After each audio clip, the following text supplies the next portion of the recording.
Après 2 mois de confinement, les Shanghaïens respirent de nouveau l'air libre. Ils ont le droit de sortir dans les rues. Les cas de contamination connaissent une baisse sensible. Shanghai recense une dizaine de cas de Covid-19 par jour, bien loin du pic de 30 000 cas à la mi-avril. Les comités des quartiers ont reçu l'ordre de laisser les habitants sortir de chez eux. Une liberté conditionnelle en revanche, car pour prendre les transports en commun, pour aller au travail et pour rentrer dans un magasin, il faut présenter un test PCR négatif de moins de 72 heures. Réouverture des commerces et des parcs avec des règles. Leur capacité d'accueil est limitée à 75%. Les écoles et les universités restent toujours fermées.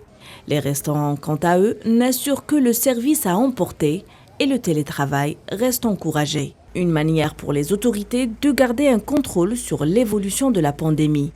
Un pas supplémentaire vers une levée de confinement qui exaspère la population et étrangle l'économie.